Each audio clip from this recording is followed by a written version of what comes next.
क्या लगता है पश्चिम बंगाल के अंदर ममता बनर्जी नया कानून बनाने की तैयारी कर रही हैं, तो क्या लगता है वो जनता के लिए बना रही हैं, जनता की फिक्र है उन्हें, या वो अपनी कुर्सी बचाने के लिए बना रही हैं? देखिए, मैं संतोष तिवारी एक बात खुलेआम कहता हूँ। वेस्ट बंगाल जो धरती है आज के देश में सबसे अधिक देश विरोधी गतिविधियों की एक धरती बन चुकी है ममता बनर्जी के शासनकाल में, जहाँ पे रोनिया को फंसा के उनको नागरिकता दी जा रही है। वहाँ पे हमारे राष्ट्रवादी भाइयों को मतलब प्रेरित किया जा रहा है, मारा जा रहा है, पीटा जा रहा है, उनकी हत्या की जा रही है, साधु संतों का अपमान किया जा रहा है खुलेआम। तो अगर बंगाल में ऐसा हुआ है तो बंगाल में कौन गया है? ये कोई नया नाम नहीं है। नया नाम क्या है? मैं कपिल सिब्बल के बारे में कहता हूँ कि एक बलात्कारी के वकील बन गए हो। इससे ज्यादा बुरा टाइम क्या आएगा? एक विपक्ष खड़ा हो गया बलात्कारी के साथ, और एक सरकार है जो बलात्कारी को सजा देना चाहती है। जी अच्छा, तो क्या लगता है ये कपिल सिब्बल जी जो बलात्कारी के लिए केस लड़ रहे हैं और सरकार की तरफ से भी खड़े हैं काफ़ी सारे वकील, तो ये क्या मतलब देश के नहीं सोच रहे हैं, रेपिस्ट को बचाने की कोशिश कर रहे हैं, आखिर पैसे के लिए कुछ भी करने को तैयार है? सुनिए ना सर, सिंपल सी बात है, जिन लोगों का वोट पाके ये सीएम बने हैं ना ममता बनर्जी, उन लोग इस कानून को मानते ही नहीं, इस संविधान को मानते ही नहीं, वो मानते हैं सरिया को। तो सरिया में क्या है? बलात्कारी को चौराहे पे खड़े के गोली मार दो, क्या वो करना स्टार्ट करे क्या? तब समर्थन करोगे हमारा? इनको कुछ नहीं करना है, बस कुर्सियाँ फेंकनी है, इनको कुर्सियाँ फेंकनी है। अपने बंगाल में जो हो रहा है, अब ये लास्ट टेन्योर है ममता बनर्जी का बंगाल में, ये बात वो समझ चुकी हैं और शायद वो डर गई हैं, तभी वो सीए का विरोध करती हैं, एनआरसी का विरोध करती हैं, नरेंद्र मोदी का विरोध करती हैं, बांग्लादेशियों का समर्थन करती हैं। जी बिल्कुल। अच्छा, आपने सीए का अभी नाम लिया, असम के अंदर सीए लागू है और आज लगभग 28 मुस्लिमों को, जो बोला जा रहा है कि वो रोहिंग्या मुस्लिम है, उनको डिटेंशन सेंटर भेज दिया गया है। क्या लगता है वो एक्चुअल में रोहिंग्या मुस्लिम है?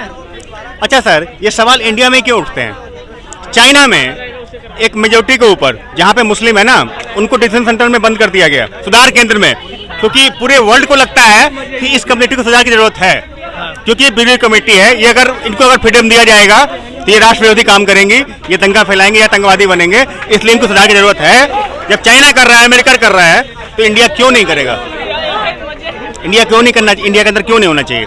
ये शुरुआत है और मोदी की सरकार में ये काम हो रहा है, मैं बहुत तहे दिल से स्वागत करता हूँ इसका। चलिए, आपने बीजेपी की बात करी, बहुत अच्छा सवाल आपसे पूछते हैं, क्या लगता है हरियाणा में इलेक्शन होने वाले हैं, हरियाणा में बीजेपी सरकार बना पाएगी या कांग्रेस सरकार बनाएगी? क्योंकि राहुल गांधी का सीधा सा कहना है कि हम हरियाणा के अंदर सरकार बना रहे हैं, क्या लगता है? देखिए, राहुल गांधी कह रहे हैं तो कुछ ना कुछ उनका पॉइंट होगा, मैं मना नहीं करता, लेकिन हरियाणा का जो माहौल है ना, वहाँ एक कमजोर मुख्यमंत्री को हरियाणा में था, उनको हटा के अभी एक जिनको बिठाया गया वो सैनी साहब वहाँ के नए सीएम बने हैं। उनका काम अभी खुल के सामने नहीं है, उनको काम करने दीजिए, फिर उनके काम के तहत हम बताएंगे कि हमें वोट किसको देना है, क्योंकि हम किसी पार्टी के समर्थक नहीं हैं, हम राष्ट्रवादी विचारधारा के समर्थक हैं। बिल्कुल।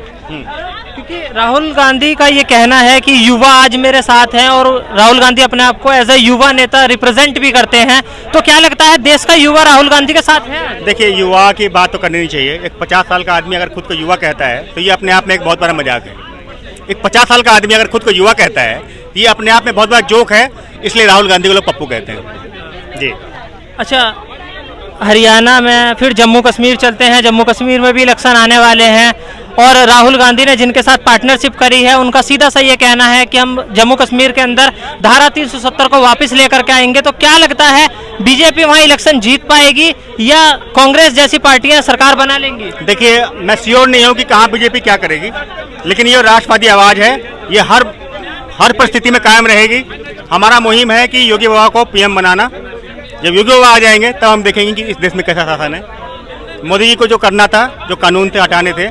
अब राहुल गांधी तो ये भी कहा है कि अगर कश्मीर में सरकार बनी JNK में तो 370 हम दोबारा बहाल करेंगे, ये बयान दिया है ना, तो ये देश विरोधी बयान वो दे सकते हैं, तो हम तो साथ खड़े हैं राष्ट्रवाद के, हम क्यों नहीं आवाज उठाएंगे इसके माध्यम से?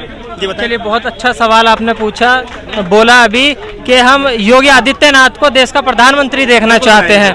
अच्छा, जिस तरीके से बीजेपी का वोटिंग ग्राफ गिरता जा रहा है और अखिलेश यादव का कहना है कि इस बार उत्तर प्रदेश के अंदर साइकिल चलेगी और अखिलेश यादव सरकार बनाएंगे और मुख्यमंत्री बनेंगे, क्या लगता है कि बीजेपी इस बार हारती नजर आ रही है? क्या अखिलेश यादव वाकई में सरकार बना लेंगे उत्तर प्रदेश? अच्छा सर, किस साइड खड़े हो? ये जो पार्टी का जो मुखिया था ना, मुलायम सिंह यादव, उसने एक बयान दिया था, बच्चे हैं गलतियां हो जाती हैं, और आज देश एक बलात्कार के लिए पूरे डॉक्टर सड़कों पे आ गए, पूरा युवा सड़कों पे आ गया ना सर। तो उस पार्टी को हम समर्थन करेंगे क्या? जो पार्टी राम भक्तों के ऊपर गोले चलवाती है उसको समर्थन करेंगे क्या? ये सब कोरी बकवास है, कोई नहीं आने जा रहा। राज एक ही होगा राष्ट्रवाद का, चाहे मोदी चेहरा हो, चाहे योगी चेहरा हो, चाहे हेमंत बिस्वा शर्मा चेहरा हो, राष्ट्रवाद की सरकार बनेगी। इसके लिए शुभकामनाएं। लेकिन अभी हमने लोकसभा इलेक्शन में देख लिया, वहाँ पे बीजेपी को वोट कम मिली हैं, जबकि अखिलेश यादव की ज़्यादा सीटें आई हैं। और इसी सब को देखते हुए अखिलेश यादव कह रहे हैं कि हम सरकार बनाएंगे, इस बार ज़्यादा सीटें लेकर। क्या सर, मतलब ईवीएम का रोना बंद हो गया क्या? अभी तो ईवीएम का रोना रो रहे थे आप कि ईवीएम हैक कर लिया मोदी जी ने, और थोड़ा बहुत आपके पक्ष में आया तो आप मोदी जी को कटघरे में खड़ा कर रहे हैं। तो दोगले हो क्या? एक ही बात करो ना। ये दोगलीपंथी विचारधारा है कि नहीं है? क्या कहना है आपका?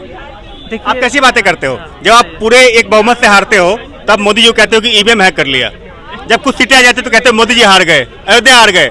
ये दोगली विचारधारा है कि है कि नहीं? अरे पीएम आज भी मोदी जी हैं, सम्मान करना सीखो। इस देश के संवैधानिक पद का सम्मान करोगे ना, तब संविधान की बात करो।